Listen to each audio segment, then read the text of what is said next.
Hello students, in this video I am going to discuss about pollen grain.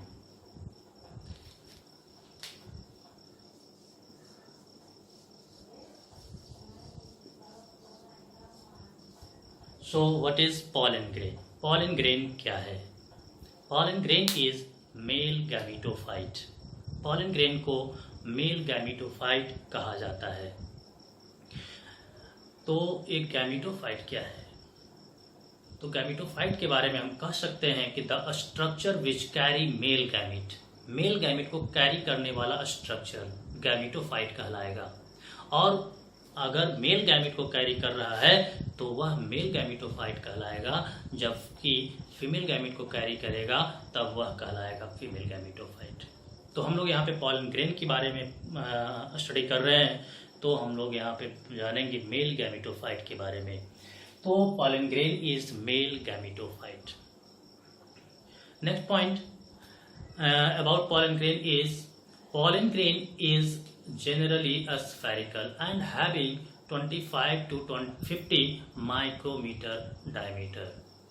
Pollen grain प्रायः spherical होता है और उसका diameter 25 से 50 माइक्रोमीटर का होता है। Next point is pollen grain contain a starch and unsaturated oil. Starch और अनसेचुरेटेड ऑयल को यह रखता है विच protect it's chromosome from radiation damage. Radiation damage से यह स्टार्च और अनसेचुरेटेड ऑयल बचाता है। पॉलन ग्रेन जब एंथर से डिहाइस किया जाता है तो वो खुले इन्वायरमेंट में आता है और उस दौरान डायरेक्ट सनलाइट उस पर पड़ता है और सनलाइट के रेडिएशन से उसके अंदर मौजूद क्रोमोसोम को डैमेज होने की संभावना होती है, और उस डैमेज से बचाने के लिए इसके पास में स्टार्च और अनसैचुरेटेड ऑयल मौजूद है। नेक्स्ट पॉइंट इज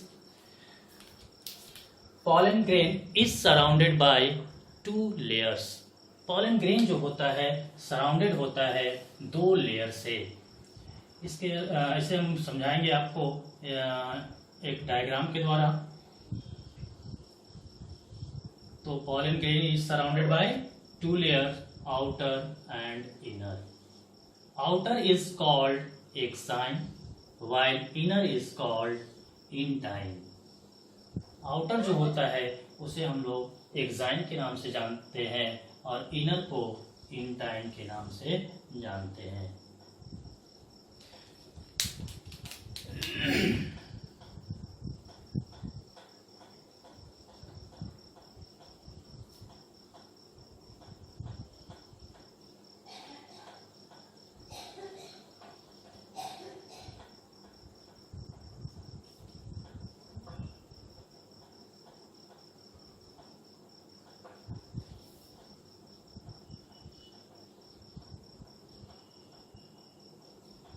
यहाँ पे देखेंगे यह है स्ट्रक्चर पॉलन ग्रेन का। पॉलन ग्रेन के बारे में कहा गया कि यह जनरली प्रायः स्फेरिकल होता है और घिरा हुआ होता है 2 लेयर से। इसमें 2 लेयर आपको दिख रहा होगा इसके वॉल पे। This is the outer layer and outer layer is called exine. Outer layer को क्या कहेंगे? Exine. This exine is made of a highly resistant substance sporopollenin. ये एक्साइन जो है बना होता है एक रेजिस्टेंट सब्सटेंस का जिसे कहते हैं sporopollenin. Exine is made of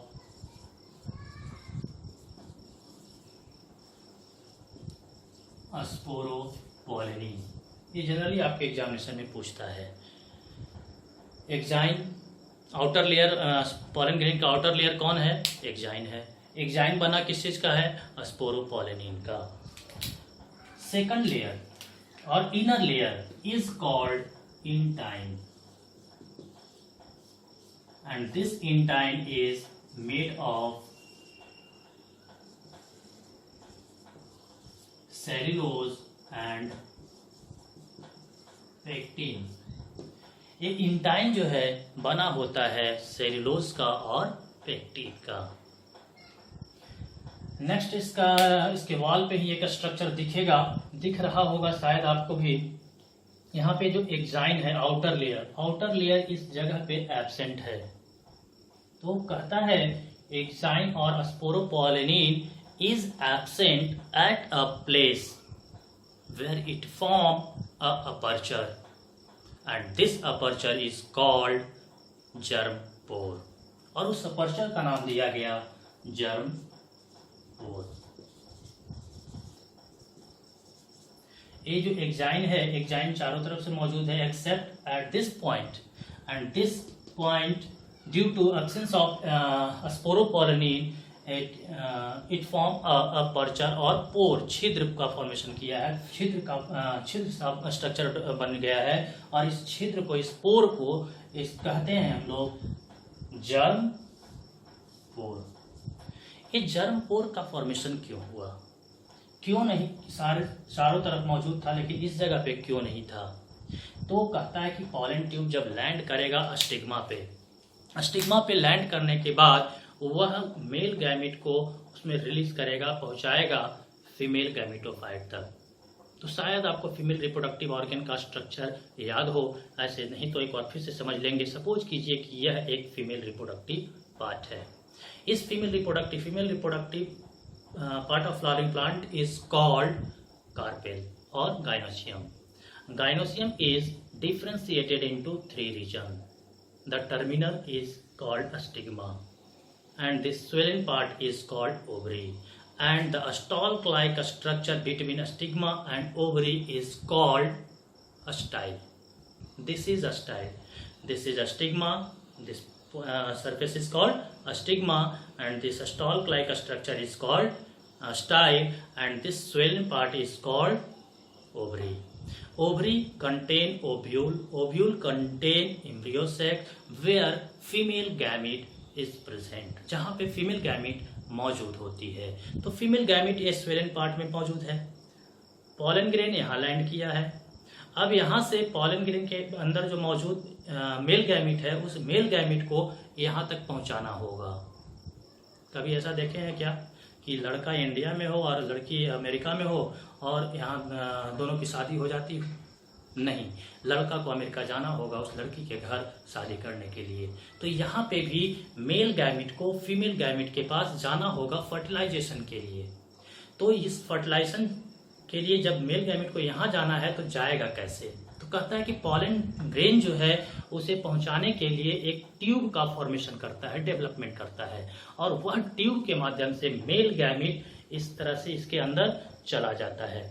किस कहाँ तक? ओव्यूल के अंदर, जहाँ पे फीमेल गैमेट मौजूद होती है, मिलती है, वहाँ फर्टिलाइजेशन होता है। तो यहाँ पे ध्यान देंगे, ये जो जर्म पोर बना है, ये जर्म पोर वह जगह है जहाँ पे पॉलन ट्यूब का फॉर्मेशन होगा। तो germ pore is a place from where pollen tube arises. Germ pore वह जगह है जहां से पॉलन ट्यूब एराइज करता है। नेक्स्ट, ये तो हम लोग देख लिए इस पॉलन ग्रेन के बाहर का लेयर के बारे में, उसके वॉल के बारे में। यहाँ पे हम लोग 3 पॉइंट को देखे, एक्साइन, इंटाइन और germ pore. Exine is outer most layer which is made of sporopollenin, while inner layer is called intine, and intine is made up of cellulose and pectin. Exine is absent at a place where it form a aperture which is called germ pore, and germ pore is a place from where pollen tube arises. Next, in this pollen grain, there are 2 types of cells are present. यहाँ पे 2 तरह का cell मौजूद होता है। First is vegetative and second is generative. तो first type of cell is, this is generative cell, this cell is generative.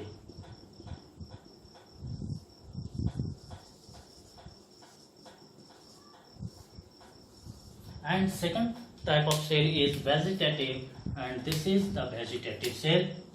This is vegetative nucleus, vacuole, and this is cytoplasm of vegetative cell, This is vegetative cell, or vegetative cell is also known as tube cell or tube cell.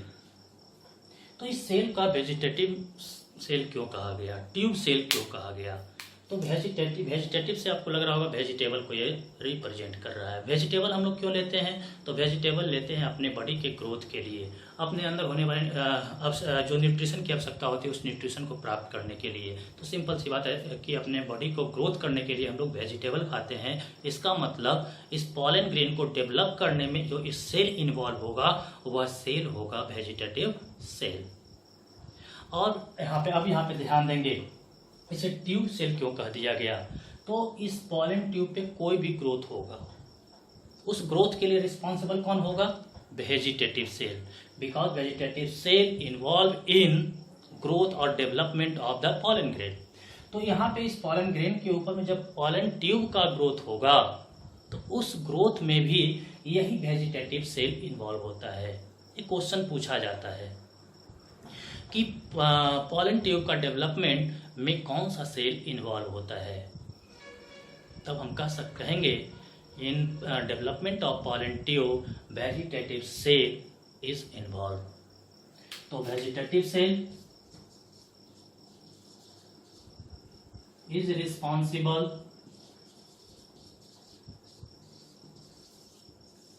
For the growth and development of pollen grain। अब यहाँ पे pollen tube का development में vegetative cell involve है, इस वजह से इस वेजिटेटिव सेल को ट्यूब सेल के नाम से भी जाना जाता है। Next cell is generative cell. Generation means पीढ़ी। तो हम लोग रिप्रोड्यूस करते क्यों हैं? अपने जनरेशन को बढ़ाने के लिए, एक जनरेशन से दूसरे जनरेशन में स्पेसिस को कंटिन्यू करने के लिए। और इस कंटिन्यूएशन के प्रोसेस में एक इम्पॉर्टेंट रोल होता है फर्टिलाइजेशन का। और उस फर्टिलाइजेशन में होता क्या है? तो फ्यूजन होता है। फ्यूजन किसका होगा? तो मेल और फीमेल गैमिट का होगा। हम लोग पढ़ क्या रहे हैं? मेल गैमिट के बारे में। यानी कि यहाँ पे जो पॉलन ग्रेन है, इस पॉलन ग्रेन के पास में एक सेल है जो कि न्यूट्रिशन में ग्रोथ में मदद कर रहा है, और दूसरा सेल जो है उस पीढ़ी को बढ़ाने में मदद करेगा, यानी कि फर्टिलाइजेशन में इन्वॉल्व होगा। और those cell which involve in fertilisation is called generative. So this is generative cell, and this generative cell involves in syngamy. Syngamy means fertilization. Fertilization means fusion of male and female gamete to form diploid unicellular zygote, and this zygote develop into embryo, and embryo develop into seed, and from a seed a new plant develop, और उस seed से एक नया plant develop करता है। तो ये generative cell और वेजिटेटिव सेल, दो तरह का सेल मौजूद है पॉलन ग्रेन्स में। एक पहला वेजिटेटिव सेल का काम है ग्रोथ और डेवलपमेंट ऑफ पॉलन ग्रेन का, और दूसरा जो है जेनरेटिव सेल जो है वह जेनरेटिव सेल इन्वॉल्व होगा सिनगैमी में और फर्टिलाइजेशन में। ये सारा पॉइंट जो है आपके एग्जामिनेशन में पूछता है, पहला पॉइंट, दूसरा पॉइंट, तीसरा पॉइंट, चौथा पॉइंट, पांचवा पॉइंट, ये सारा क्वेश्चन ऑब्जेक्टिव में मिल जाएगा। जेनरेटिव सेल किसमें इन्वॉल्व? सिनगैमी में कौन सा सेल इन्वॉल्व होता है?